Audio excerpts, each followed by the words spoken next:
அனைவரையும் வரவேற்கிறேன். இந்த தூய வழி சேனல் மூலமாய் உங்களை சந்திப்பதில் மிகுந்த மகிழ்ச்சி அடைகிறேன். இந்த தூய வழி சேனல் மூலமாய் வழங்கும் ஸ்வீட் நியூஸ் நிகழ்ச்சியில் உங்களோடு சேர்ந்து கர்த்தரை அறிகிற அறிவினை கற்றுக்கொள்வதிலும் வளர்வதிலும் நான் பெரும் மகிழ்ச்சி அடைகிறேன். இந்த நிகழ்ச்சியோட நோக்கம் என்னன்னா, வேத வார்த்தையின் அர்த்தங்களை தெளிவாய் தெரிந்து கொள்வது. பல நேரங்களில் நம் வேதத்தை படிக்கும் பொழுது சில வார்த்தைக்கு அர்த்தம் தெரியாமலே அதை கடந்து போயிடுறோம்.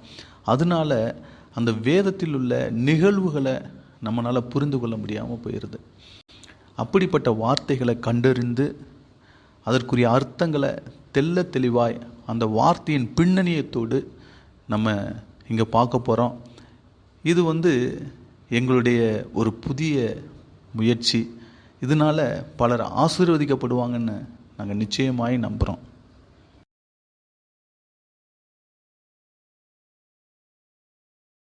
இன்றைய தினத்தில் நம்ம பார்க்க போகிற வார்த்தை என்ன அப்படின்னா, நம்பிக்கை. நம்பிக்கை தான் ஒரு மனிதனுடைய வாழ்க்கையின் அஸ்திபாரம். அவன் கிறிஸ்துவின் மேல் வைத்திருக்கிற நம்பிக்கை நிமித்தமாகத்தான் அவன் வாழ்க்கை ஜீவனுள்ள வாழ்க்கையாக இருக்கிறது.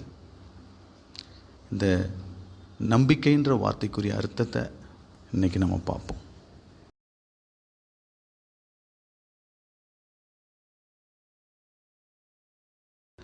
நம்பிக்கைன்ற வார்த்தையை ஆங்கில வேதாகமத்தில் ஒவ்வொரு இடத்துக்கு தகுந்தாற் போல ஒவ்வொரு வார்த்தைகளை கொண்டு பயன்படுத்துகிறாங்க.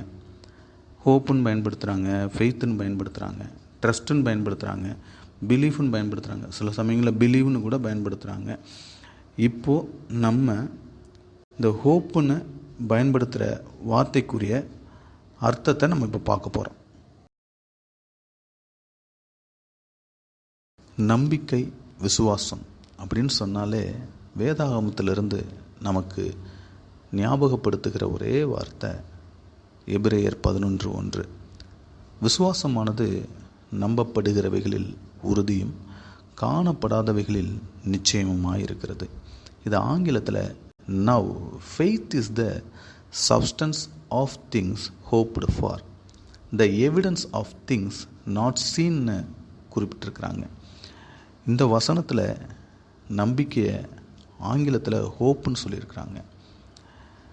நம்ம இந்த ஹோப்புக்குரிய முழுமையான அர்த்தம் தெரிஞ்சுக்கிறோன்னா, இந்த ஹோப்பை பற்றி எபிரேயத்தில் என்ன வார்த்தை உபயோகப்படுத்துகிறாங்கன்னு நம்ம தெரிஞ்சுக்கிறணும். எபிரேயத்தில் இந்த ஹோப்புக்கு டிக்வா அப்படின்ற ஒரு வார்த்தையை உபயோகப்படுத்துகிறாங்க. இந்த டிக்வா என்ற வார்த்தை குவா என்ற வார்த்தையிலிருந்து வந்ததாக சொல்லப்படுகிறது.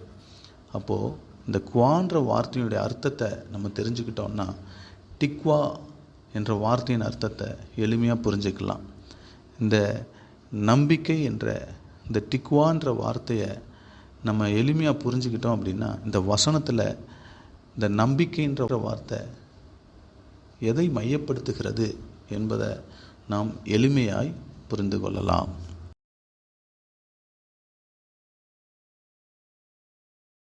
குவாக்குரிய அர்த்தம் என்ன அப்படின்னா, ஒரு மனிதன் கர்த்தரோடு இணைக்கப்படுவது.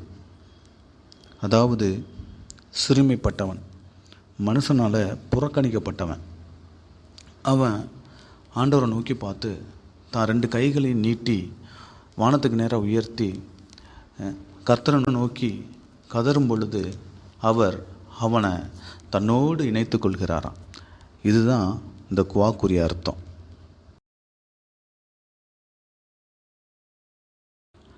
டிக்வான்னா என்ன அர்த்தம்னா, இந்த குவா என்ற வார்த்தையோடு டி என்ற எழுத்து சேரும் பொழுது டிக்வா என்ற வார்த்தை உருவாகிறது. குவா என்ற வார்த்தைக்கு அர்த்தம் நமக்கு முன்னாலே தெரியும். இந்த டி என்ற வார்த்தைக்கு அர்த்தம் என்ன அப்படின்னா, டி அப்படின்னா டாவ் என்ற வார்த்தையை குறிக்கிறது. இந்த டாவ் அப்படின்றதுக்கு பொருள் என்ன அப்படின்னா, கல்வாரி சிலுவையில் இயேசு கிறிஸ்து பட்ட பாடுகளையும் சிந்திய இரத்தத்தையும் பட்ட மரணத்தையும் உயிர்த்தெழுதலையும் குறிக்கிறதா இருக்கிறது. அதாவது சிறுமைப்பட்ட மனிதன் கல்வாரி சிலுவையில் ஆண்டவராகிய இயேசு கிறிஸ்து தனக்காய் பட்ட பாடுகளையும், தனக்காய் சிந்தின இரத்தத்தையும், தனக்காய் பட்ட மரணத்தையும், தனக்காய் உயிரோடு எழுந்ததையும் நோக்கி பார்க்கும் பொழுது ஆண்டவராகிய இயேசு கிறிஸ்து அந்த சிறுமைப்பட்டவனை தன்னோடு இணைத்து கட்டிக்கொள்ளுகிறார். எப்படி கட்டிக்கொள்ளுகிறாராம்? அவருடைய பாடுகள்லையும், அவருடைய மரணத்திலையும், அவருடைய உயிர்த்தெழுதலையும் அந்த சிறுமைப்பட்ட மனிதனை கட்டி அவருடைய ஆசீர்வாதங்களை அவனுக்குள்ளே விதைத்து விடுகிறார். இதுதான் இந்த டிக்வா என்ற வார்த்தைக்கு அர்த்தம். இப்போ நம்ம கற்றுக்கொண்ட வார்த்தையின் அர்த்தத்தின்படி எபிரேயர் 11:1 இப்பொழுது படித்தோன்னா மிகவும் தெளிவாக இந்த வசனம் நான் புரியும் அப்படின்னு நான் நம்புகிறேன். இதுவரை எங்களோடு இணைந்ததற்காக உங்களுக்கு தேங்க்ஸ் சொல்கிறேன். மீண்டும் அடுத்த வீடியோவில் நம்ம சந்திப்போம். தேங்க்யூ.